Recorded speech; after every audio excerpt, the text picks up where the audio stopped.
Everybody introduce themselves. We'll start with Gal. Hello everyone, Gal TURJEMAN, CEO Artimedia, which is a programmatic video network here in Israel. Hello everyone, EITAN from Vimmi. We operate on the video, OTT and CDN space.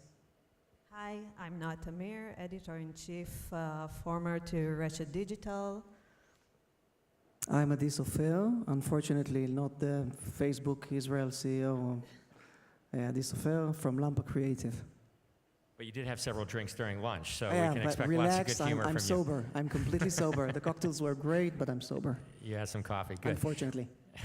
Well, we have a lot of different topics to talk about today, but I thought maybe a good first step would just be to quickly ask the audience by show of hands, how many people have either a smart TV or some type of connected TV at home, so you're kind of experiencing this already?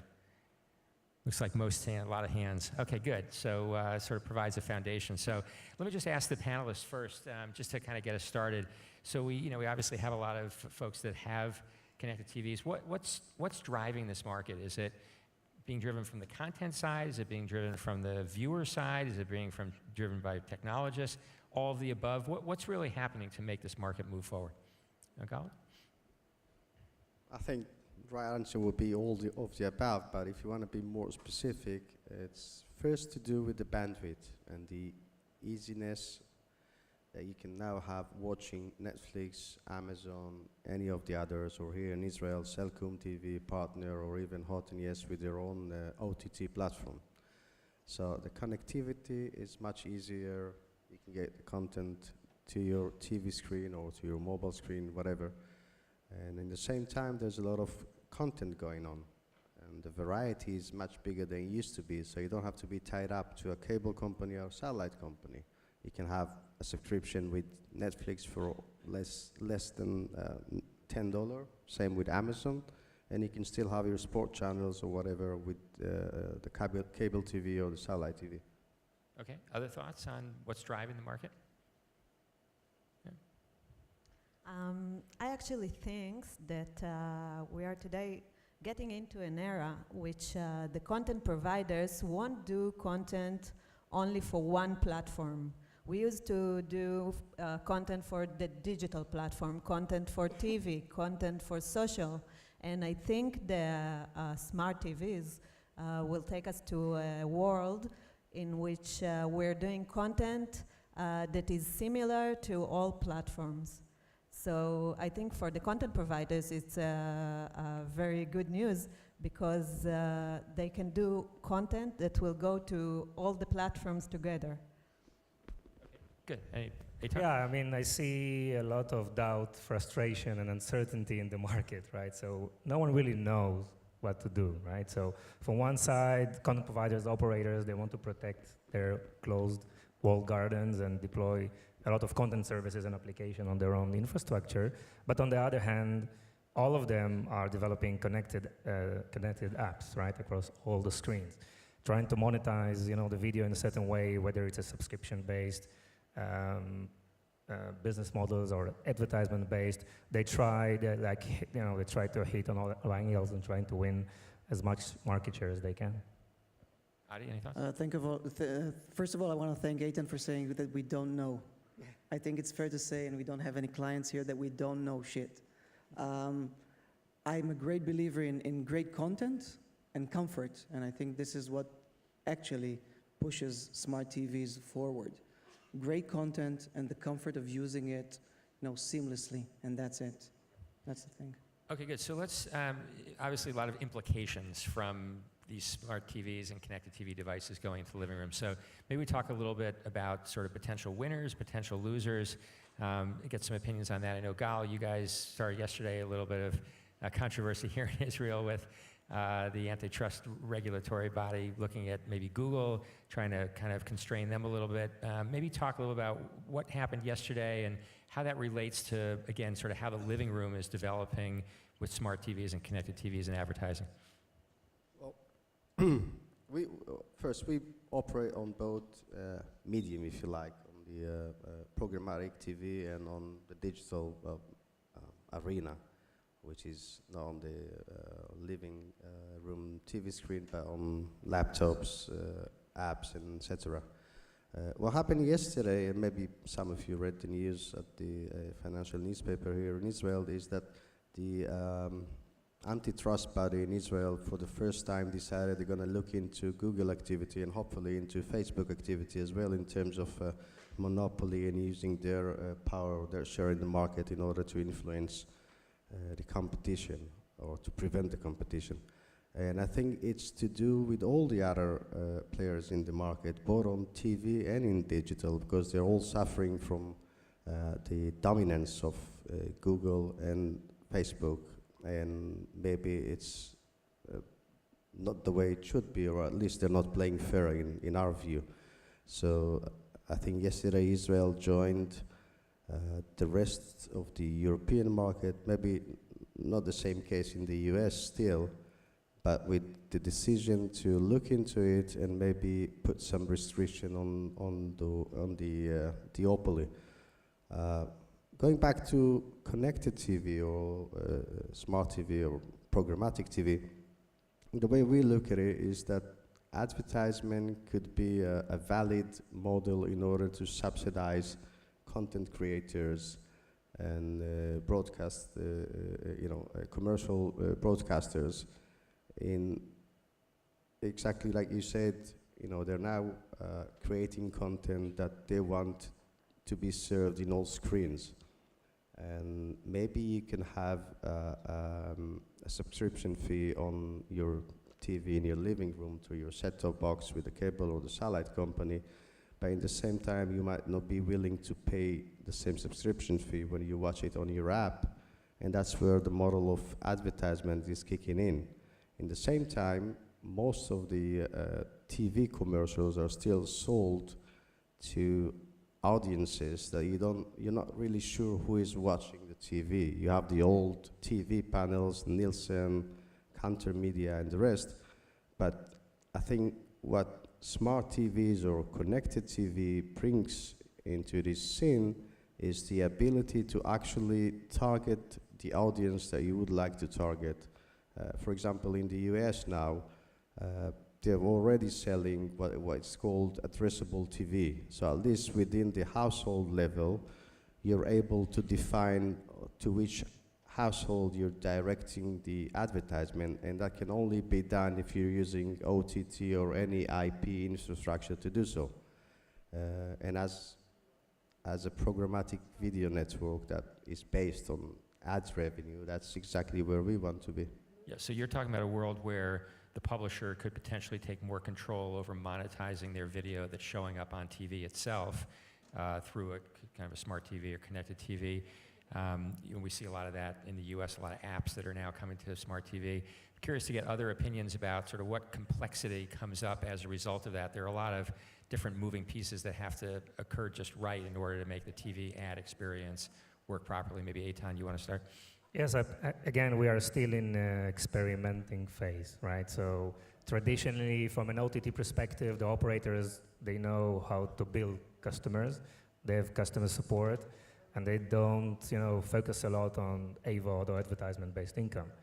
On the publisher side, content providers, TV stations, the creators, these are traditionally ad-based, AVOD-based. But what we see, and this is one of the trends, is actually like a trend for the operators to try to deploy advertisement-based monetization models, and for the content providers to deploy also subscription-based.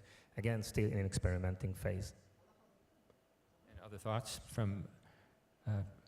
I think the biggest winner will be the user, because the user will get better content, better ads that are personalized and fits to him. And it actually, we get better technology. You get whatever you want as soon as you want. Everything will be much more, you can just open your TV or your mobile phone or your computer and you'll get the same content or information you want to get.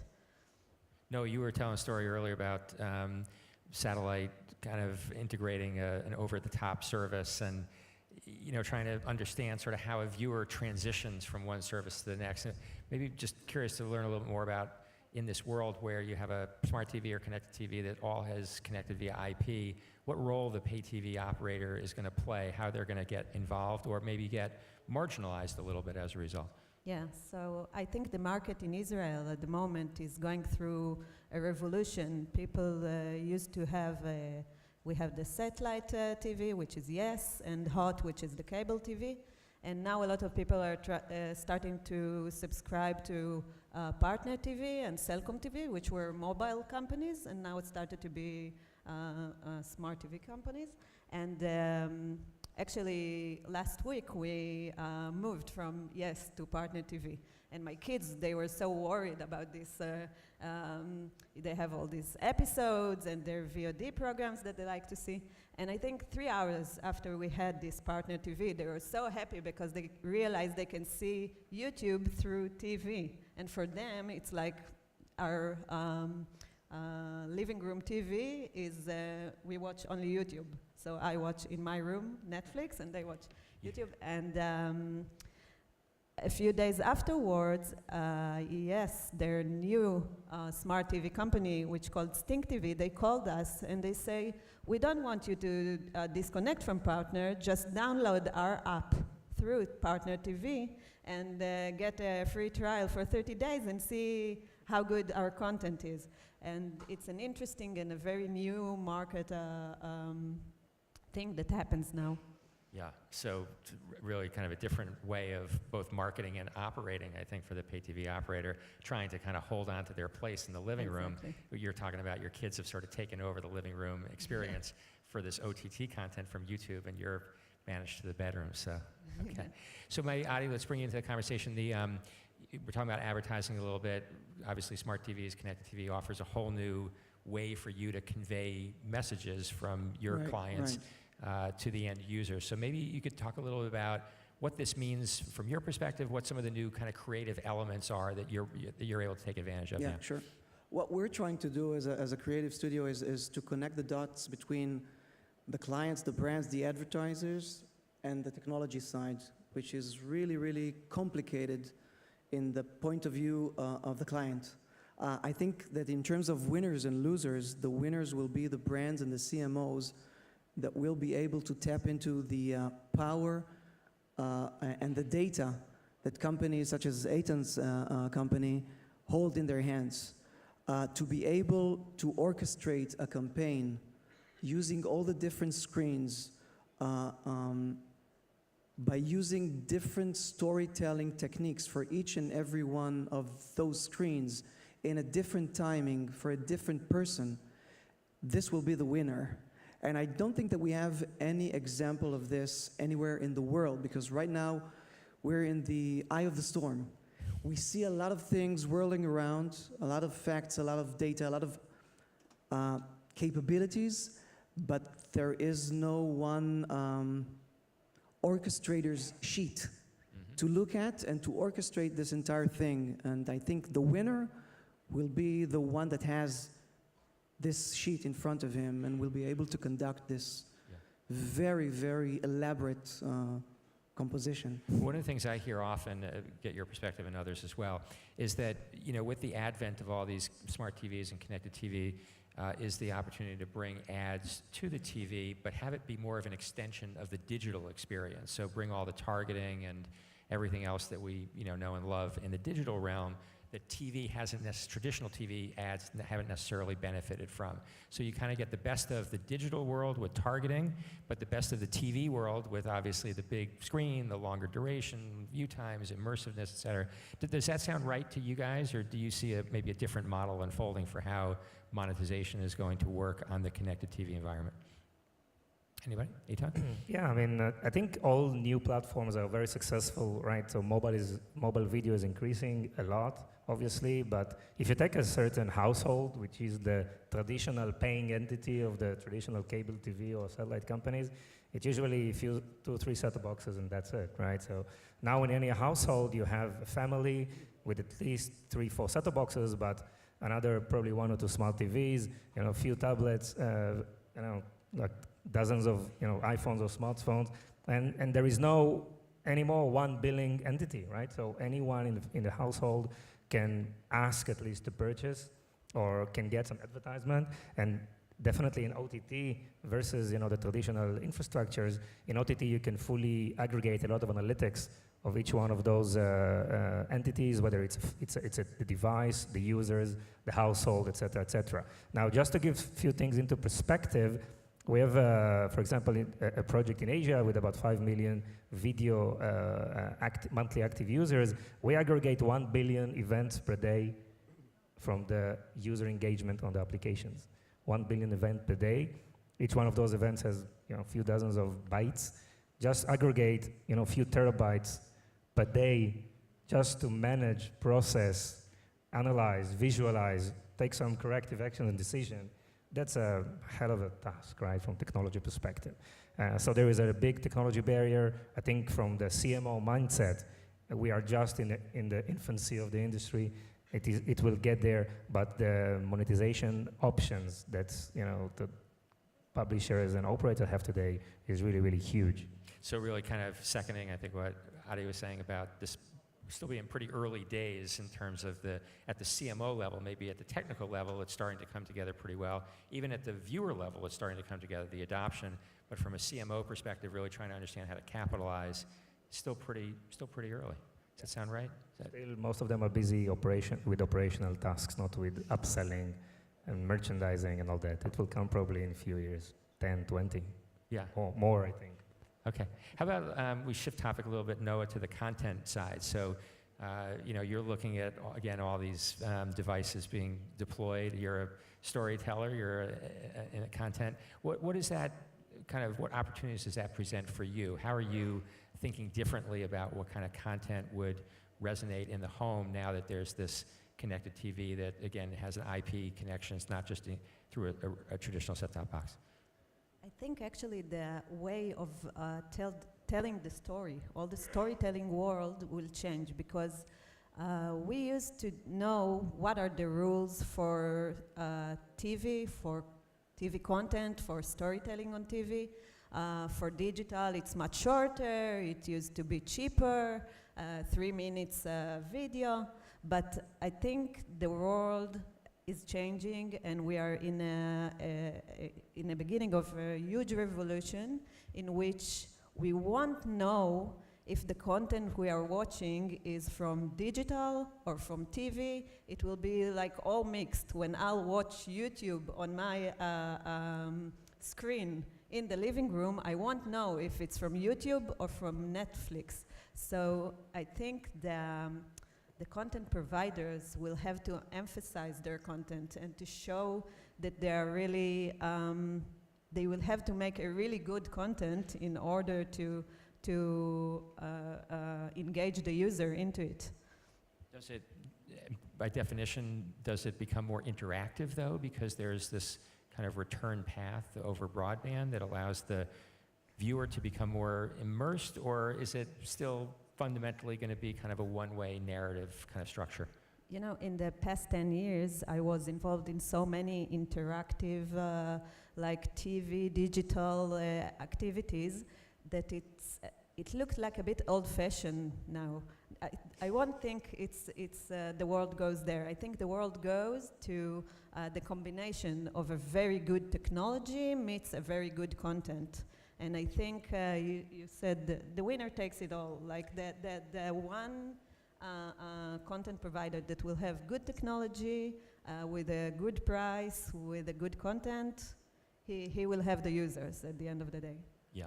I'd like to add to that the notion that Noah said about the fact that storytelling changes with the advancement of technology. And I think that this is one of the reasons that Noah said, and rightfully so, that interactive sounds kind of old-fashioned now. Because we create stories for new technologies, but these technologies actually disrupt very fundamental rules of narrative. Narrative, in a very basic term, is the distribution of information. That's it. The higher you go with the resolution, the higher the definition becomes, right? But that's it. And once you begin to work in worlds such as VR, AR, 360 degrees videos, You cannot really control what the viewer sees, wants to see. He begins to edit his own movies. And certain elements of basic narrative structures and techniques are obsolete. And we're going 2 steps forwards and 1 step backwards. We're trying to figure out how to tell stories in new mediums. And again, it sounds like when you phrase it that way, it sounds like it's still pretty early days. Yeah, yeah. It was nothing. Any best practices yet that have started to emerge that you're observing? It's funny because I also teach narrative and interactive in university in Israel, and one of the things that I'm saying at the beginning of each semester is we're trying to create something that, personally, I have only seen it in video games, interactive narrative. I haven't seen any interactive narrative that works, that engages you in terms of what we call content, video content. And of course, video, again, is also obsolete in a minute or two. But so there's a big question mark above this, over this issue. We are trying, I can give an example of a project that we did for a big brand in Israel that creates cybersecurity solutions. And they came over and they said, okay, create a video. And we said, okay, great, but video is great, but let's try and immerse your clients, specific clients, in cybersecurity experience in a different way, in a way that has very cutting-edge technology vibe to it, which is VR. And we created a VR experience that puts the viewer in the POV of a hacker trying to hack into a computer, seeing all the options that a hacker has, DDoS, phishing, and so on and so forth, until you as a viewer experience the attack, and the brand then comes over and says, relax, everything's cool, I'm going to take care of you. So this is one way of trying to bend narrative and storytelling to a new technology. Okay, good. Yeah, EITAN? I mean, I don't believe in interactive TV, right? Because You don't believe in interactive? No, no. Okay. I'll tell you why. Because for smart TVs, the living room experience, okay? When you walk, you know, you want to have 2 clicks and watch whatever you want to see. It's a lean back experience. You are very tired. It's the end of the day. I just want to watch what I want to watch, and that's it, right? So in a previous panel, people talked about no one likes advertisement. No one likes interactive TV, right? Because it's too messy. I don't like it, right? Now for mobile, I just want to be entertained. That's it. Yeah.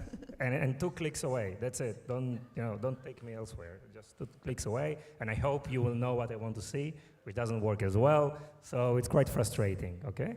So for mobile, I think it's different because mobile is more link forward type of experience, and probably you are more engaged.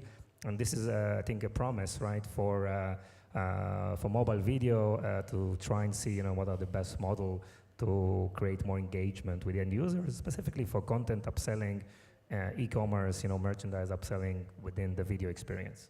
Well, I want to ask you if there's an exception to your rule about not being optimistic about interactivity. When Noah talks about her kids watching YouTube videos on the big screen, and then combine that potentially with all the kind of voice technology that we see, Alexa and everything else coming into the market, it seems to me that there's some type of an intersection there between, interactivity, voice commands, gamification for younger people, maybe not for, millennials, the age of this group, but for kids. Like, does that make sense? Do you guys do you Yeah, see that? but it's, at least as far as I can see, it's not something that goes into the core of the content.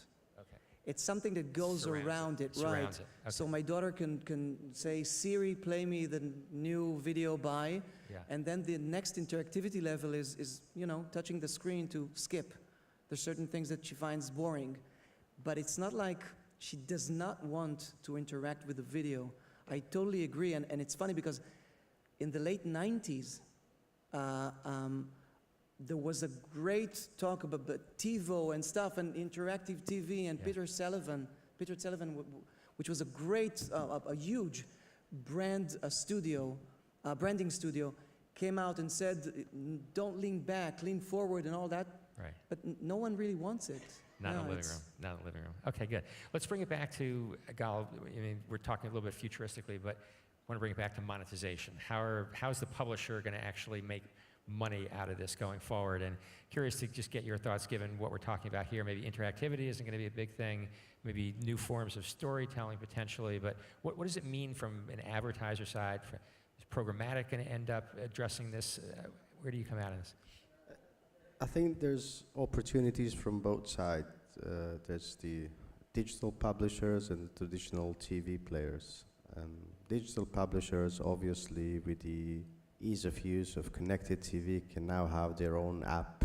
For example, a news publisher can have his own app, or make an easy way for the TV viewers to go and watch his content, video content, and monetize it with video advertisement. And that's the easy part, right? There's a TV, connected TV, there's an IP address, we might know something about the targeted audience, job's done. From the other side, and I think we were focusing before on paid TV players, but I don't think paid TV players will be the first one to go into commercial breaks or into advertisement. They're dealing with subscribers, they're dealing with people that paid money, right? They might go into AVOD, right? Have your advertisement and maybe pay less for the content, but they would try to do everything they can not to hurt their subscribers' base, sorry. In the same time, the big money, the big ads money on TVs within the national broadcasters, the commercial channels. And I think the challenge for them, or the opportunity for them, is to go on the live break, because like we said before, with VOD it's not a problem. Okay, you have the breaks, you would serve the ad, everyone is happy. But with commercial TV now, with live breaks, it's all working on, you know, it's one too many, right? It's the same advertisement to everyone. And up until now, the technology forces you to do that, because there is no other way to serve different ads to different people. But if Channel 2, well, it's not Channel 2 anymore, but let's say Channel 12 and Channel 13 and Channel 14 in Israel decides now that it's going to take advantage of the OTT subscriber base that is already exists within Cellcom TV, Partner TV, Hot and Yes, with their hybrid set-top box. And by the way, I think set-top box is a thing of the past. If you're talking about connected TV, I think set-top box will, you know, vanish pretty soon, but we can elaborate on that later. What I'm saying is that if they're going to take their live break on the live TV as opposed to VOD, and take advantage of the OTT platform and allow advertisers to buy different advertisement based on different audiences, and again, the audiences segmentation can come from the OTT platform, they would probably end up with more airtime to sell, because you're not selling the same advertisement to everyone, but you divide it into 2, 4, 12, whatever, and probably charge more for the same advertisement because it's now targeted rather than, you know, general population. So again, this is the idea of extending digital into the living room, kind of some of the digital best practices into the big screen. Yeah, because exactly. Now you've got a device there that can actually receive the data. Instead of hoping that a panel of 700 household or 1,000 or whatever will be the one to judge what exactly you're watching and how much, what's the cost of a rating point, you would do it the digital way, where you know exactly to who you serve the ad. Right. Or at least you should know. Okay. We need to wrap up in a couple minutes here, but you know, we're at a conference focused on 2018, so maybe we could just get everybody's quick take on what's coming in the next year as relates to smart TVs deployment specifically. Adi, do you want to get us started? Or? I actually think that the next thing in video is not going to be influenced by what we think, because I think it's going to come from the outside. We previously discussed net neutrality, and stuff like that, and the pendulum that goes between I'm willing to share my information on Facebook, and right now we're seeing that pendulum beginning to swing the other way around, which will probably mean things concerning personalization of videos. I think that these things will actually impact what we will talk about next year. Okay, good. No? I think also it will be personalization meets the micro moments. Like we have little time to watch content, and it will have to be a very well-written content meets a very good app or TV provider. EITAN? Yeah, I'm trying to think of a trend for next year. Next year is already here, right? I mean, this industry, and from an OTT, pay TV, perspective, historical perspective, for the last 20 years, the industry moves so slow, And the introduction of AVOD or advertisement-based video projects, I mean, the prices doesn't scale, right? You need to have at least a few millions of viewers to justify just keeping up the operation of these projects, right? So it will take time, and we know that Amazon Prime actually stopped. They have evaluated introducing advertisement as a freemium service, but they decided to stop that because the experiment didn't work commercially.